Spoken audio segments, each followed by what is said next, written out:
दोस्तों आज मैं आपके लिए एक सस्पेंस थ्रिलर मूवी लेकर आया हूँ। एक तूफानी रात में दो लड़के एक घर में हेल्प के लिए जाते हैं, लेकिन उन्हें कुछ ऐसी चीजों का सामना करना पड़ता है जो अनएक्सपेक्टेड थी। वे लड़के उस घर की ओनर से भी ज्यादा खतरनाक थे और ओनर उन लड़कों से ज्यादा खतरनाक थी। अब देखना यह है कि वहाँ क्या हुआ, कौन हारा कौन जीता। मूवी का नाम है Little Bone Lodge, so please end तक बने रहना।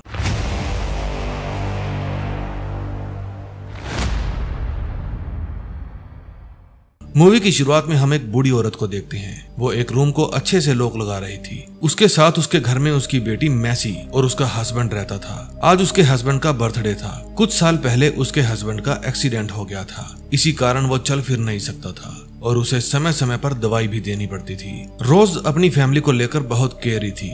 जब वे पार्टी को एंजॉय कर रहे थे तभी कोई उनका जोर जोर से दरवाजा खटखटाता है। रोज देखती है बाहर कोई घबराया हुआ लड़का खड़ा था और वो अपने पार्टनर के लिए हेल्प मांग रहा था। उसे देखकर रोज डर जाती है और उसे कहती है कि हम तुम्हारी हेल्प नहीं कर सकते। लेकिन मैटी नाम का वो लड़का गिड़गिड़ाने लगता है और कहता है कि अगर आपने हेल्प नहीं की तो मेरा दोस्त मर जाएगा। तभी रोज उनकी हेल्प करने के लिए तैयार हो जाती है और दरवाजा खोलकर उनको अंदर बुलाती है। फिर रोज जैक नाम के लड़के को चेक करती है और देखती है कि उसे कहां कहां पर चोट लगी है। जैक के पेट में सरिया घुस जाने के कारण बहुत ज्यादा खून बह रहा था। फिर वो कहती है कि मुझे टांके लगाने होंगे वरना ये मर जाएगा। फिर वो अपनी बेटी की हेल्प से उसके पेट में से रोड निकालती है और उसके घाव को सील देती है। वो अपने काम को इतना परफेक्टली करती है जैसे ये उसका रूटीन का काम हो। ये सब देखकर मैटी बहुत ज्यादा डर जाता है। फिर रोज उसको हौसला देती है और कहती है तुम जाकर अपना हुलिया सुधार लो। फिर मैटी बाथरूम में जाकर अपना हुलिया सुधारता है और कहता है कि मैं स्ट्रांग हूँ। फिर जब मैटी उन लोगों के पास जाता है तो रोज पूछती है कि तुम्हारे साथ क्या हुआ था। मैटी कहता है बारिश बहुत तेज थी, हमें कुछ भी दिखाई नहीं दे रहा था। गाड़ी सड़क से नीचे उतरी और हमारा एक्सीडेंट हो गया। मैं अपने साथी को लेकर हेल्प के लिए चलता रहा, दूर दूर तक कोई भी नहीं था। फिर रोज पूछती है कि तुम कहाँ से आ रहे हो और तुम्हें जाना कहाँ है। मैटी कहता है मुझे कुछ भी याद नहीं है। इतने में वहाँ पर जैक आ जाता है। अब वो पहले से ठीक था। वो हेल्प करने के लिए रोज को धन्यवाद कहता है। वो रोज को पूछता है क्या तुम्हारे पास कोई स्ट्रॉन्ग पेन किलर है। रोज उसे ट्रामाडोल देती है। फिर जैक अपना फोन चेक करता है, उसमें नेटवर्क नहीं थे। फिर वो रोज से टेलीफोन के बारे में पूछता है। वो बताती है हमारे पास ना ही टेलीफोन है और ना ही कंप्यूटर, हमें कभी इन चीजों की जरूरत ही नहीं पड़ी। पास के गांव के पास एक फोन बूथ है, शायद वो चलता हो। फिर जैक कहता है कि हमें एक जरूरी कॉल करनी है, लेकिन रोज मना कर देती है क्योंकि बाहर बहुत तेज तूफान चल रहा था। फिर जैक और मैटी एक रूम में चले जाते हैं। जैक अपना बैग खोल कर देखता है, उसमें कपड़ों के अलावा कुछ भी नहीं था। फिर वो मैटी से पूछता है दूसरा बैग कहाँ है जिसके अंदर पैसे थे। मैटी कहता है शायद घबराहट में मैंने गलत बैग उठा लिया। फिर वे वापस किसी तरह से कार के पास जाने की योजना बनाते हैं। मैसी और रोज अपने रूम में थी, तभी उन्हें मैटी के चिल्लाने की आवाज आती है। वे जाकर पूछते हैं इसे क्या हुआ। जैक कहता है कि इसकी डायरी कार में रह गई है और जब तक वो इसे नहीं मिल जाती ये ऐसे ही रोता भी लगता रहेगा। लेकिन रोज कहती है बाहर जाना खतरे से खाली नहीं है। फिर रोज मैटी को प्यार से बहलाती है और कहती है कि मैं तुम्हारे लिए डायरी लेकर आऊंगी, लेकिन तुम्हें एक अच्छे बच्चे की तरह शांत होना होगा। फिर वो मैटी को वहां से ले जाती है। जैक गिरी हुई तस्वीर उठाता है। मैसी बताती है कि ये मेरा छोटा भाई ओली है जो कि एक एक्सीडेंट में मारा गया था। थोड़ी देर में जैक मैटी को सोने के लिए कहता है और कहता है कि मैं तुम्हारे उठने से पहले ही नोटों वाला बैग लेकर आ जाऊंगा। मैटी बताता है कि मुझे मैसी अच्छी लगने लगी है। जैक कहता है वे अच्छे लोग हैं। फिर जैसे ही जैक बाहर आता है रोज उस कमरे के दरवाजे को लॉक कर देती है और कहती है कि मैं नहीं चाहती वो पीछे से मेरी बेटी को तंग करे। फिर वो अपनी बेटी को चाबी देती है और कहती है कि जब तक हम वापस ना आ जाएं तुम इस दरवाजे को नहीं खोलोगी। फिर वे दोनों वहां से निकल पड़ते हैं। तूफान और तेज बारिश अब भी जारी थी। रास्ते में जैक रोज से पूछता है कि मुझे लगता है तुम पहले नर्स थी, लेकिन वो इसका कोई भी जवाब नहीं देती। फिर वो पूछता है तुम्हारे बेटे का एक्सीडेंट कैसे हुआ। इस पर रोज कहती है कि पुलिस ने उसे नो फॉल्ट एक्सीडेंट का नाम दिया था, लेकिन हमेशा किसी न किसी की गलती होती है। दूसरी तरफ हम देखते हैं कि मैसी मैटी की तरफ अट्रैक्ट थी। वो उससे बात करने की कोशिश करती है, लेकिन मैटी उसे भाव नहीं देता। फिर वो दरवाजा खोलकर रूम के अंदर चली जाती है। उधर रोज और जैक उस जगह पहुंच जाते हैं जहां एक्सीडेंट हुआ था। रोज कहती है कि मुझे विश्वास नहीं हो रहा, तुम इस हालत में भी इतनी दूर तक चले गए। फिर जैक कार के अंदर से अपना बैग निकालता है। रोज देख लेती है कि कार के अंदर एक डेड बॉडी है। दूसरी तरफ मैसी मैटी को अपना घर दिखा रही थी। मैटी को घर बहुत पसंद आता है। वो बताता है कि मैंने अपना ज्यादा समय हॉस्टल में बिताया है, इसलिए मैं ऐसे ही घर में रहना चाहता था। फिर मैसी कहती है चलो मैं तुम्हें कुछ दिखाती हूँ। दूसरी तरफ जैक अपने बैग में से गन निकालता है और रोज को कहता है कि मुझे फोन बूथ तक लेकर चलो वरना ठोक दूंगा। फिर वो जैक को फोन बूथ तक लेकर जाती है। जैक कहता है होशियारी मत करना, तुम जानती नहीं मैंने कितने भयानक काम किए हैं। रोज कहती है कि तुम भी मेरे बारे में कुछ नहीं जानते। फिर वो कार को ऑफ करके वहाँ से बाहर चला जाता है। दूसरी तरफ मैसी मैटी को अपने रूम में लेकर जाती है और उसके साथ बातें करने लगती है। इस दौरान वो अपना रेडियो ऑन कर देती है और मैटी को अपनी मैप बुक दिखाने लगती है। उधर जैक मैटी के बाप के पास फोन करता है और बताता है कि हमारा एक्सीडेंट हुआ है। फिर वो उसे अपनी लोकेशन बताकर वहाँ आने के लिए कहता है। उस समय रोज कार में पड़े टूल बॉक्स में से कोई टूल निकालने की कोशिश कर रही थी ताकि उनसे जैक पर हमला कर सके, लेकिन जैक आकर उसे पकड़ लेता है। वो कहता है कि अगर हमें खरोच भी आई तो मेरा बॉस तुम सबको मार डालेगा।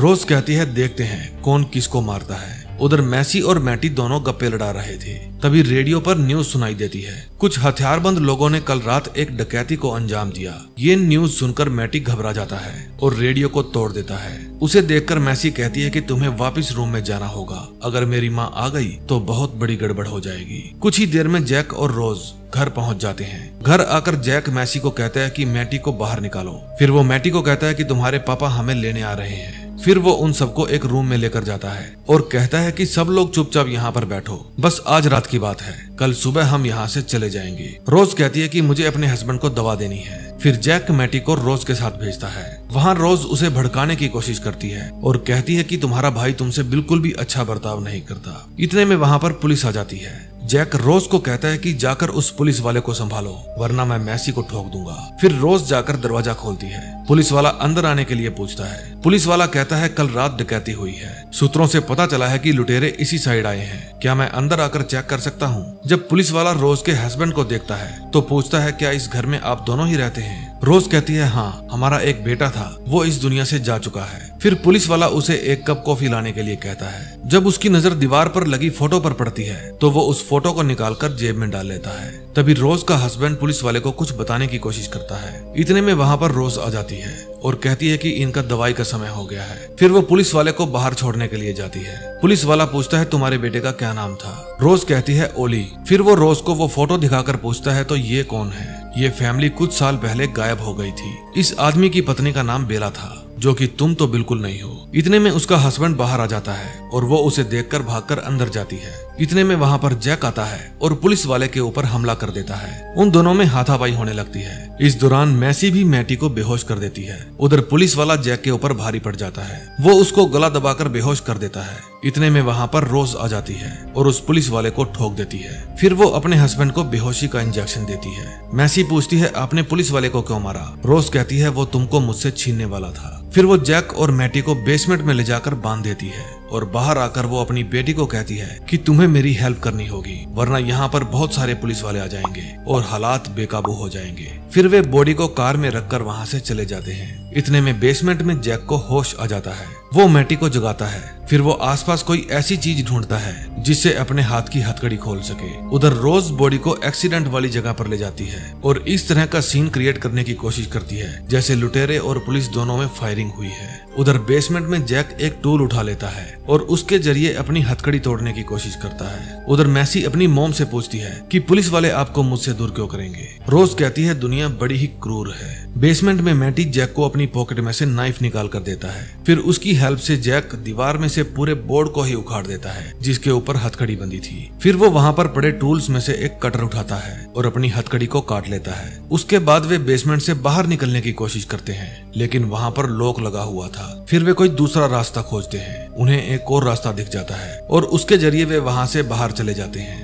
बाहर आकर वे देखते हैं कि वहाँ उस औरत की और पुलिस वाले की कोई भी कार नहीं खड़ी। फिर जैक मैटी को कहता है कि तुम जाकर छिप जाओ, मैं उस विंडो के रास्ते अंदर जाऊंगा और अपने नोटों वाला बैग लेकर बाहर आ जाऊंगा। लेकिन मैटी बाहर अकेला रहने से डर रहा था। वो कहता है तुम भी मेरी माँ की तरह मुझे अकेला छोड़ दोगे। जैक गुस्से में था इसलिए वो उसे बता देता है कि तुम्हारे पिता ने तुम्हें झूठ कहा था। तुम्हारी माँ मरी नहीं थी, वो तुम्हें छोड़कर चली गई थी क्योंकि तुम शुरू से ही कम अक्ल थे। ये बात सुनकर वो टूट जाता है और रोने लगता है। फिर जैक उसे कहता है कि मैं तुम्हें छोड़कर कहीं नहीं जाऊंगा, बस तुम थोड़ी देर के लिए छिप जाओ। फिर वो बेल को पकड़कर ऊपर वाले रूम की विंडो तक पहुंच जाता है और वहां से उस रूम के अंदर एंटर कर जाता है। उस रूम में मेडिकल लाइन की अजीब अजीब सी चीजें पड़ी थी। उस रूम के अंदर एक और रूम था जब जैक वहां जाता है तो देखता है कि वहां एक लेडी बंधी हुई है। जब जैक उसे नजदीक से जाकर देखता है तो पाता है कि वो औरत नरक भोग रही थी। उसकी ये हालत देखकर जैक का दिल दहल जाता है। वहां बहुत सारी स्क्रीन भी लगी हुई थी जिनके ऊपर सीसीटीवी फुटेज चल रही थी। वहां दीवार पर न्यूज़पेपर्स की कटिंग भी लगी हुई थी।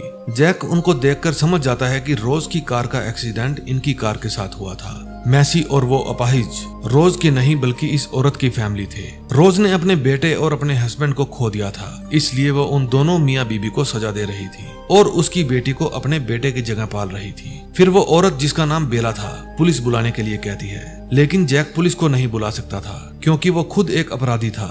लेकिन जैक कहता है कि मैं आपको बचा लूंगा। बेला इतने दर्द में थी कि वो जैक को कहती है कि तुम मुझे हमेशा के लिए दर्द से आजाद कर दो। फिर जैक ना चाहते हुए भी उसको गहरी नींद में सुला देता है। फिर जैक इमोशनल होकर रोने लगता है और बेला के गले में से उसका लॉकेट और दीवार पर लगी उसकी फैमिली की तस्वीर उतार लेता है। इतने में रोज और मैसी घर आ जाते हैं। रोज एक भेड़ को देखती है और समझ जाती है कि जरूर कुछ गड़बड़ है। फिर वो चेक करने के लिए जाती है कि वहाँ कौन छुपा है। वो बेसमेंट का दरवाजा खुला हुआ देखती है और समझ जाती है कि वे दोनों लफंगे वहाँ से भाग गए हैं। उधर जैक को बाहर आने का रास्ता मिल जाता है। उधर रोज मैटी को छिपा हुआ देखती है। वो रोता हुआ रोज को कहता है कि मुझे कोई नहीं चाहता, मेरी माँ भी मुझे छोड़कर चली गई थी। फिर रोज कहती है, रो मत बेटा, तुम मुझे ही अपनी माँ समझो, तुम मुझे मेरे बेटे की याद दिलाते हो, आज से तुम ही मेरे बेटे हो। उधर जैक घर के अंदर पहुंच जाता है और अपने नोटों से भरा हुआ बैग उठा लेता है, लेकिन उससे चला नहीं जाता क्योंकि उसका घाव पहले से ज्यादा खराब हो चुका था और उसे काफी दर्द भी हो रहा था क्योंकि उसके टांके खुल चुके थे।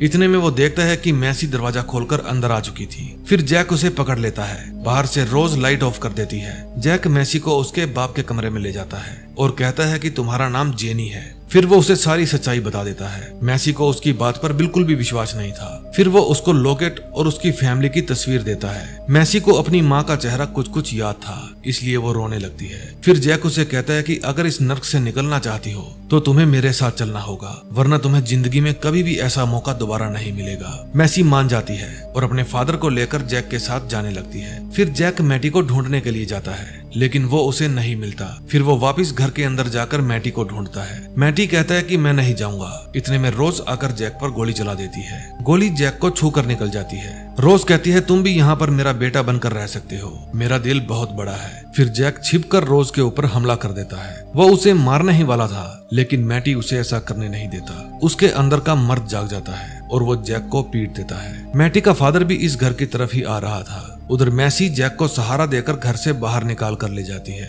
रोज उसका पीछा करती है। मैसी और जैक छिप जाते हैं। इतने में वहाँ पर मैटी का बाप आ जाता है। उसके साथ में मैटी का भाई भी था। वो आवाज लगाता है कि यहाँ जो भी है सब मेरे सामने आ जाए। फिर जैक भागकर उसके पास चला जाता है। वो पूछता है, मेरा बेटा और नोटों वाला बैग दोनों कहाँ है? जैक कहता है कि दोनों ही उस औरत के पास हैं। वो कहता है, तुम्हें शर्म आनी चाहिए, एक औरत ने तुम्हारी ये हालत कर दी। फिर वो मैटी को जोर से आवाज लगाता है। मैटी अपने पापा के पास जाना चाहता था, लेकिन रोज उसे जाने नहीं देती। वो कहती है, अपने पैसे और अपने बकवास आदमी को लेकर यहाँ से चले जाओ, मैटी तो अब मेरे ही पास रहेगा। इस दौरान वो एक गोली जैक को मार देता है और कहता है कि मेरे बेटे और पैसों दोनों को ही यहाँ से लेकर जाऊंगा। इतने में जैक उसके पाँव में चाकू मार देता है और मौका पाकर रोज उसका भेजा उड़ा देती है। तभी वहाँ मैटी का भाई आ जाता है। वो रोज को ठोकने ही वाला था कि मैसी उसे कार से उड़ा देती है और वहाँ से अपने पिता को लेकर चली जाती है। कहीं ना कहीं वो अभी भी रोज को अपनी माँ समझती थी, क्योंकि रोज ने उसको प्यार ही इतना किया था। एंड में हम देखते हैं कि एक पुलिस वाली आकर मैसी को कहती है, तुम्हारे पापा अब बिल्कुल ठीक हैं। अगर तुम्हें रोज के बारे में कुछ भी पता है तो हमें बता दो। लेकिन वो चुप रहती है। उधर घर में रोज मैटी को अपने बेटे की तरह प्यार कर रही थी